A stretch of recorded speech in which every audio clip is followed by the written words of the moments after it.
સતગુરુ મહારાજની જય. આજે આપણે નિરાતના આચાર્ય રોખડ મહારાજ માત્રથી ભૂપત મહારાજ રહ્યા છે. આ રોખડ મહારાજનું ખેરાળા ગામના.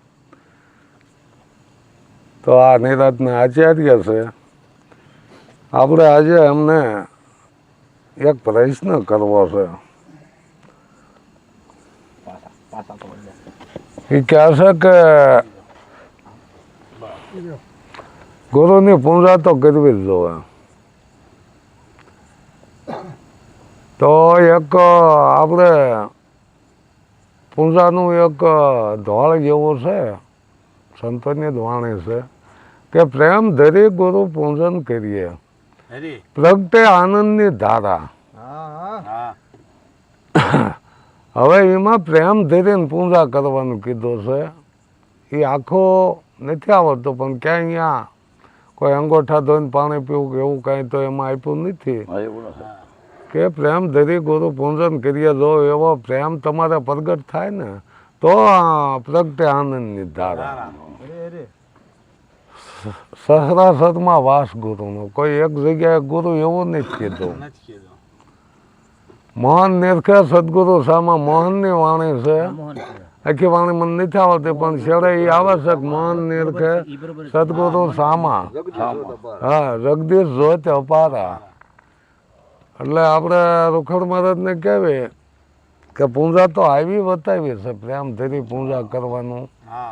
હવે આના વિશે કદાચ આગળ તમને કાંઈ સમજાવવાનું હોય તો એ વાત કરો. તમે કહો છો કે પ્રેમ તો સબ કહે પ્રેમ જાણે નહીં કોઈ. જો પ્રેમ ને જાણે તો જુદા ન રહે કોઈ. હું તમે બે નથી, એક છે, એક છતાં એક છે. હવે એક જ જો હોય તો પૂજા કોઈ નહીં કરવી, તો ત્યાં પૂજા નથી રહેતી. નથી રહેતી. તો આપણે આ ગુરુ ના પાડે છે ને કે બે નથી. ગુરુ એ શિષ્ય છે ને શિષ્ય ગુરુ છે. પણ આને સતમાં લઈ ગયા એટલે એને સદગુરુ કે. સદગુરુ કોઈ વ્યક્તિ નથી. આપણે નિરાજ મહારાજ એક વાણી કીધું છે એની ઓળખાણ થશે પછી કોઈ શિષ્ય જેવું રહેતું નથી. એક થઈ જાય, એક થાય તો પૂજા કોઈ નહીં કરવી. તાર પૂજા અહીંયા નથી તો પછી આ ક્યારે એક થાય? એને સમજણ કરવા લેવા માટે એની પૂજા કરવાની કીધી. પૂજા કરવાની તો બે માણસ ની પૂજા કે છે કે તારો પતિ તારો ભગવાન છે. એ એક નહીં થતા હોય બે, એની પણ પૂજા કરવા પછી એમ કે ગુરુ તો કાયમ એના ઘેર હોય નહીં. ભાઈ ને પૂજા કરવાની ક્યાં છે? તારો ભગવાન છે, તને એને દીકરા દે તારો ભગવાન. ભગવાન એટલે દેહ ધારી. આત્મા તો વિદેહ છે. ગુરુ કોઈ દેહ નથી, વિદેહ છે. ગુરુ શબ્દ છે. કોઈ શબ્દ એટલે કીધું ગુરુ તો આપ વ્યાપશો. ગુરુ કોઈ વ્યક્તિ નથી. ગુરુ એટલે હે ગુરુ મહારાજ મને અંધારેથી અંજોળે લઈ જા, અજ્ઞાનમાંથી મને જ્ઞાનમાં લઈ જા. એના માટે ગુરુની પૂજા કરાવે છે. હા, એક વખત હાલો આપણે માની લીધી એક વખત. પછી ત્યાં કોઈ ગુરુ હોય નહીં, બે માળા પૂજા કરે. બરોબર. જયારે અષ્ટવક્ર જયારે તારો પતિ તારો ભગવાન છે તું આની પૂજા કરજે. અષ્ટવક્ર એવું કીધું જનક ને તારે આ જ્ઞાન જાણવું હોય તો મને દક્ષિણા દે. તો ઓલા જનક રાજા કે પણ પહેલા દક્ષિણા. પછી જનક રાજાએ એવું કીધું પછી હું લઉં કોઈની પાસે. બરોબર. તને આ જ્ઞાન આપીશ પછી મારે દક્ષિણા કોઈને પાસે લેવી. કે કેમ મારી પાસે ન લેવાય? ન લેવાય કે કેમ?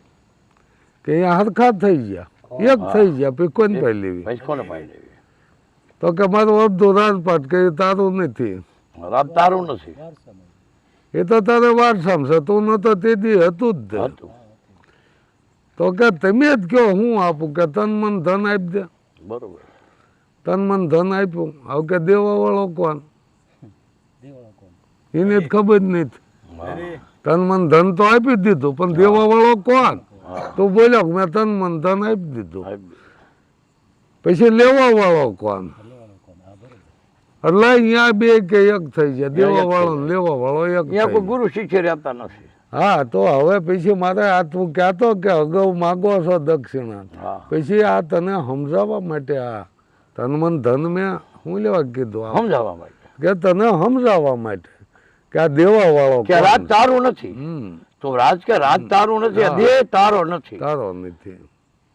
તો તારું શું છે કે મન તારું એટલે કીધું મન તન ને ધન તો તે આપી દીધું, તું તો હવે ખાલી થઈ ગયો એટલે ગુરુ એને પાછું આપે છે ને. પણ એમાં ક્યાંય પૂજા કરી એવું નથી. અહીંયા પૂજાનું એમાં દેખાડતા નથી. પણ એમ કે આ જયારે જ્ઞાન આપ્યું જનક રાજાને, હા અષ્ટવક્રએ જયારે જ્ઞાન આપ્યું તે ક્યાંય એમાં પૂજાનું વતાયું નથી, એમાં નથી વતાયું. ના તો એમ કે આપણે વસાળા ચાલ્યું હોય એવું મને લાગે કે આ પહેલા તો એ જોઈના શાસ્ત્રમાં કોઈ આવું ક્યાંય છે નહીં કે અંગોઠો ધોઈને પાણી પીવું જોવે, એવું ક્યાંય છે જ નહીં. ટૂંકમાં તો હાલો પણ વાણી બહુ લખે છે ગુરુ પંકજ પૂજા 14 લોક પૂજાય. ગુરુ પદ, પદ એટલે પંકજ એટલે પદ, પદ છે ને. પંકજ એટલે ગુરુ ફૂલ કોઈ થાય. વ્યક્તિ નથી, પદ છે. આ ગુરુ પદ છે. હા, એટલે અને એના પંકજ પંકજ પૂજા. એટલે ફૂલ, ફૂલ. ફૂલથી પૂજા થાય. હા. પરમધરી ગુરુ પૂજન કરી હા. એવું થાય. એમ એ કે છે. રીત થાય ને, ગુરુ પદ પંકજ પૂજતા, 14 લોક 14 લોક પૂજાય. પૂજાય. શિવ વિરંતી શારદા ત્રણે ગુણ ને લીધા. વિરંચી એટલે વિરંતી એટલે વિષ્ણુ, હે શિવ વિરંતી એટલે વિષ્ણુ ભગવાન થયા. વિષ્ણુ એટલે કાટ થયો. શિવ વિરંચી શારદા. શારદા ગુરુ તલા જસ ગાય, આ ત્રણે ગુણ છે. વિરંચી એટલે બ્રહ્મા થાય, કોકને પૂછ લેજો, ભલે જે હોય એમે વિષ્ણુ કહી છે. તમે વિષ્ણુ કહેતા હો, પણ આપણે આવ્યું હોય કઈ વિરંચી એટલે બ્રહ્મા થાય મહારાજ. ના, બ્રહ્મા એટલે બીજ થાય, વિષ્ણુ એટલે ઘાટ થાય. એમ એવું લઈ છે.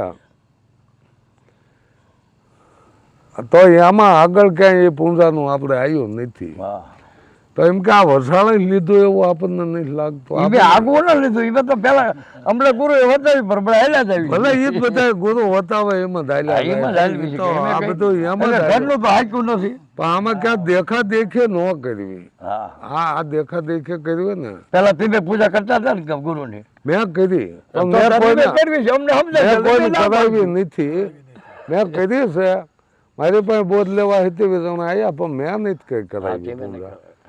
હું પૂજા કરાવતો ને મેં તમને એટલું મને સમજાઈ ગયું, સારું એક કહેવાય. હાથ નો પહેરાવશો કીધું, ફૂલ તોડ્યો ને હું તો એમ જ કહું છું. એમાંય પરમાત્મા જ છે ને. હા હું એમ કહું આ છું. વાત તો તમારી પછી આપણે એ ફૂલના હાથ પહેરીને બેઠા હોય તો એમાંથી શું? જીવતા થોડી કે નજીવાને ચડાવે, આ જીવતા ચડાવે એટલે કે સારું કહેવાય. હા, પણ આપણે આપણે મૂર્તિને ચડાવી તો નજીવ છે. આપણે સંતો જ બોલ્યા છે ને, આપણે પછી હાથ પહેરવી હા, છે. પહેરવી છે કે નથી પહેરતા? તો પછી આપણને ઈ કેમ નહીં સમજાતું કે એક વાર આ સંતોએ ના પાડે છે કે મનસા માલણી એના મનને વાગદાનો છે. ઠપકો આપ્યો, એના જ મનને ઠપકો આપ્યો. મનસા માલણી ગોરખ જાગતા નહીં છે, જાગતા નહીં છે તને મળે નિરંજન દેવ. દેવ. માલણ લાવી ફૂલ એને કળીએ કળીએ જીવ. જીવ. એ જીવ કે દેવ ના સડે, દેવ તો છે નિર્જીવ. નજીવ. તો આપણે તો આ ગાવી છીએ ને પાછે એ ના એ ફૂલ આપણે માથે ચડાવી છીએ, આપણે હાર પહેરવી છીએ. એમ હું કહું છું. વાણી એમ કે છે. આ તો વાણી ક્યાં છે, પણ આપણે કેટલું લીધું એ મહત્વનું છે હા, ને. એ મહત્વ. આપણે એ આશ્રમમાં કેટલું આવ્યું, હું તો એમ કહું ના, છું વાત બરોબર છે. કે આપણે સમજાવી છીએ કે એક છે, એક છે. એક હોય તો પૂજા હોય નહીં. કડવા ભગતે કીધું કે આ પૂજા એ એક મોટું પાખંડ છે. સદગુરુ મહારાજની